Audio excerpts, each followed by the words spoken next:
I walked through my front door, going through my usual home routine. I placed my bag on the floor next to the kitchen sink and poured a glass of cold water from the fridge. I drank it quickly, hoping the brain freeze would help me forget about the incident. I had no such luck. A cold shiver ran through me as the water made its way through my body. Or maybe it was the wet clothes. I stared out of the front window with the empty glass in hand. What was that old woman talking about? How could she believe so much in magic? It didn't exist, right? I let my mind wander to escape my ordeal, remembering a time one winter as a child when all I wanted was for it to snow. It was unseasonably warm and felt more like spring in the middle of December. Dad had told me there was no moisture of any kind in the forecast and to stop letting it get to me, but I was convinced that if I wanted it bad enough, it would happen. The next morning, my front yard was covered in snow, but no one else's. It was melted by the end of the day, but the point was that it snowed. I was convinced then that I had powers, but Dad practically beat the idea out of me. He never wanted me to even think about things like fairies and unicorns, let alone telling people I had powers. Looking out the window with the memory intact, a few flakes fell from the sky. At first I thought it was just the cottonwood puffs being blown from the trees by the wind, as so often happened, though not always lasting to the end of August. But after closer inspection saw the huge white flakes float to the ground and actually stick without melting. I jumped back from the window, dropping my glass. The crash vaguely resonated in my ear. That's not possible! I ran outside around to the side of the house to a pile of gathering snow and put my hands in it. Sure enough, it was cold and melted in my hands. A few cool flakes touched my cheek and melted down my back. That's not possible! What's not possible? I turned quickly towards the sound of the voice. Ricardo Ortega stood by the corner in his stupid t-shirt and stupid jeans, both too big for his frame, with his stupid uncombed black hair flapping in the breeze. I had forgotten he was coming over to help me with the science worksheet. I hated needing his help. I hated needing anyone's help. But he had this way of explaining things in a way I understood. Is that snow? He asked. I wanted it to disappear so bad I could taste it. I held my hands over it, trying to hide the pile from him, not knowing what to do about the stuff falling. Why would it be snowing? It's like 85 degrees outside. What are you hiding? Hiding? Why would I be hiding anything? He walked over and moved my hands. The pile was gone, and the only things falling were the normal white puffs from the cottonwoods, something far more believable than snow. See, I said. Not hiding anything. He tilted his head slightly, scrutinizing my movements. You look like hell. I rolled my eyes. Like you should talk. He offered his hand to help me up, but I slapped it away. Well, whatever, let's just get this done. Rick followed me inside. He stood in the front hall with his hands in his pockets, scanning the decor. Nice house. You live like a princess. He lifted the statue from the hall table and examined it before putting it back. I'm not a princess. The comment came out sharp. I adjusted the statue until it was in its exact proper place and took in a deep breath. Would you like something to drink or a snack? Yeah, soda if you got it. Some chips would be nice too. He followed me into the kitchen, the first opening on the right. I was thinking more along the lines of a healthy snack and juice or water. He scoffed. Well, why didn't you just ask me if I wanted rabbit food then? He really got on my nerves. I have ginger ale if that's okay. I gestured to the table for him to sit. My stepmother is quite fond of it. Sure. Hey, what's up with that glass over there? He pointed to the floor. I jumped and grabbed a kitchen towel to help gather the pieces into a pile. Don't worry about it. I had a case of clumsy hands is all. I worked frantically to clean the mess. Just sit down. I can handle it. He stood over me watching me work. Perfect princess like you having an accident? I don't believe it. I growled to myself before pushing by him to the sink. I opened the cabinet underneath and removed the blue recycle bin and dustpan combo. Why are you wet? Did you get into a fight with the sprinkler? I rushed by him again to the mess and down to the ground without saying a word. I can help if you want. You seem seriously rattled.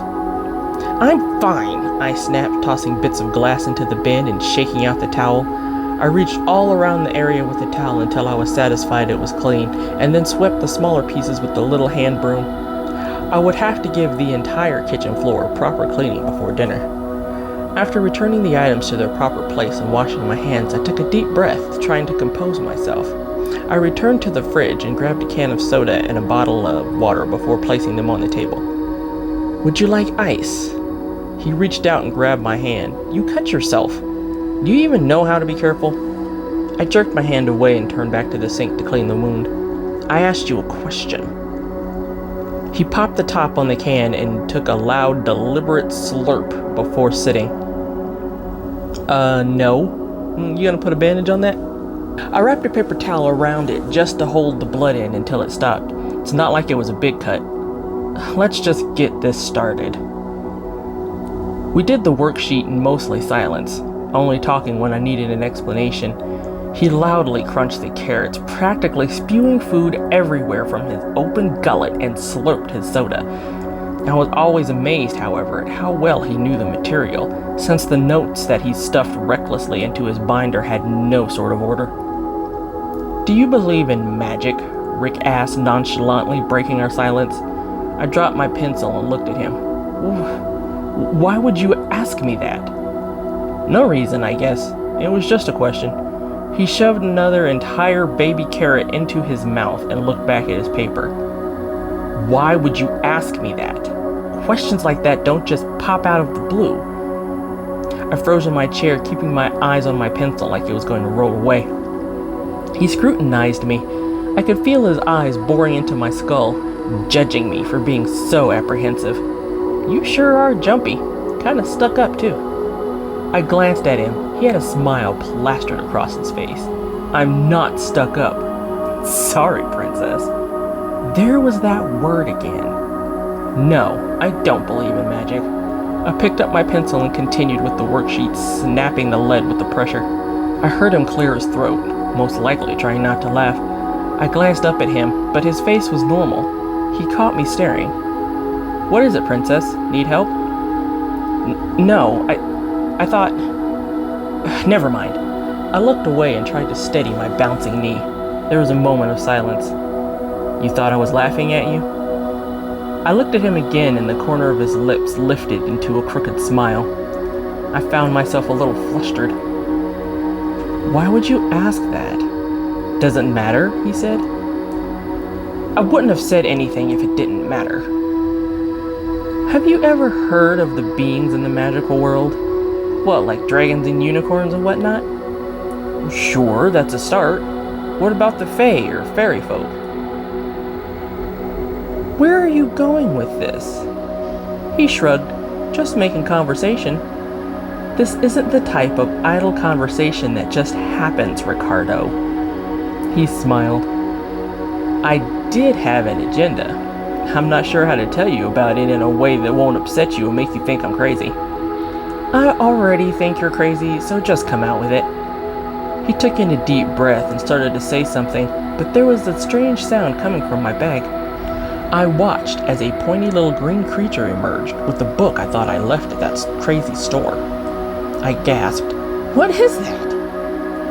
Rick quickly stood. The creature took off with the book tucked away in its pointy elbows, wrapped in its arms. Rick took off after it. The creature laughed, showing its pointy teeth as it bounced around the kitchen.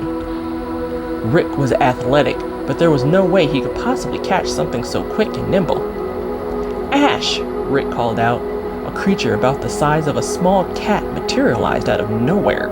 It was white with a long, cat-like body, a fox face, and super long, tubular, bunny-like ears, grayish-blue socks on its feet, and the same color on the tip of its bushy, fox-shaped tail. The pointy smile left the creature's face when it saw the white fox cat and took off out of the kitchen and down the hall. The little fox cat took off after it with incredible speed. "What's going on?" I asked. Rick ignored me, choosing to chase after his fox cat.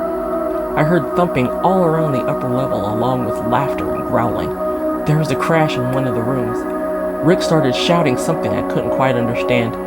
I ran up to see what broke and heard rustling from my room. When I got through the door, the little creature waved at me, wiggling his pointy fingers, and disappeared in a puff of smoke.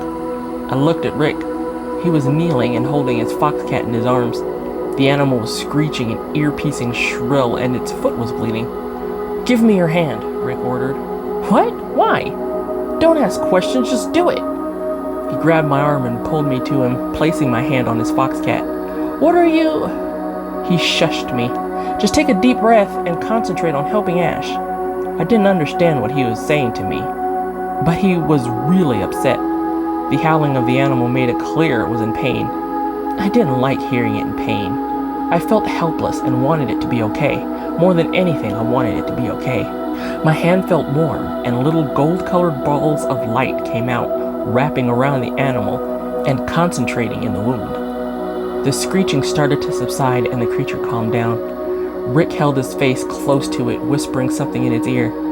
It made a growling sort of purr before squeaking. Rick released my hand, and the gold bubbles disappeared. "Thanks," he said. He made a sniffle and cuddled the animal close to his face. She dropped her guard. I haven't been training her like I should. The fox cat squeaked and licked his face. She looked up at me and squeaked in my direction. "You're welcome, I guess?" Rick made a low laugh. "I didn't think you were the compassionate type." "What's that supposed to mean?"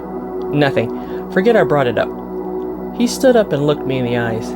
"Thank you. Ash is my most dear friend. She means a lot to me." Ash jumped up on his shoulder and rested her paws on his head. "Will you tell me what's going on now?" He reached up and scratched Ash behind one of her ears. "All done, Ash." She squeaked and did a backflip from his shoulder, disappearing into a puff of smoke. He took in a deep breath.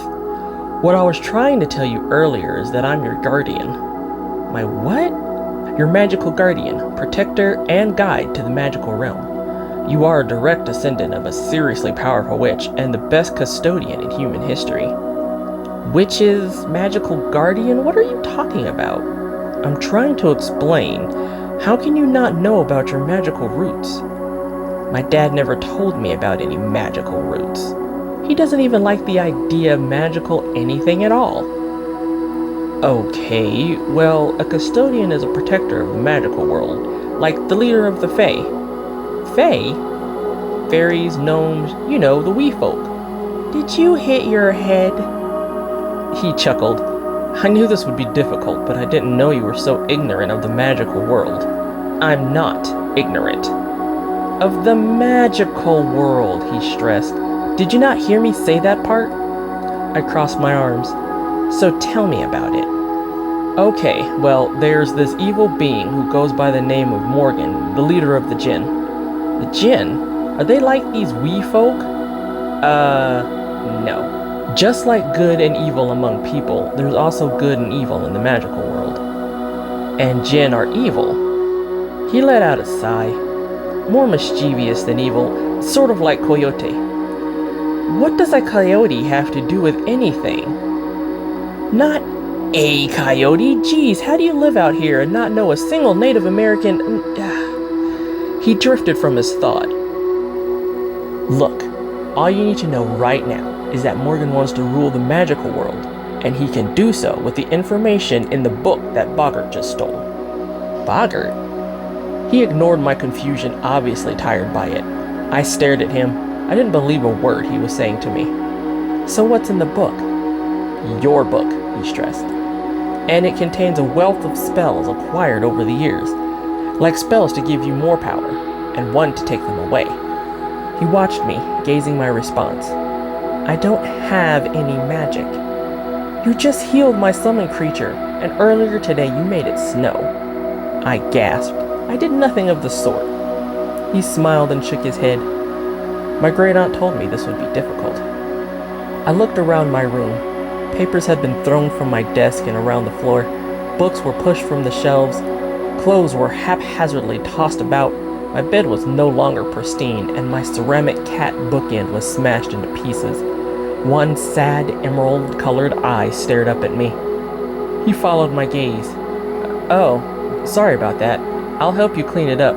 I know you're a neat freak." "Don't bother." My voice was breaking.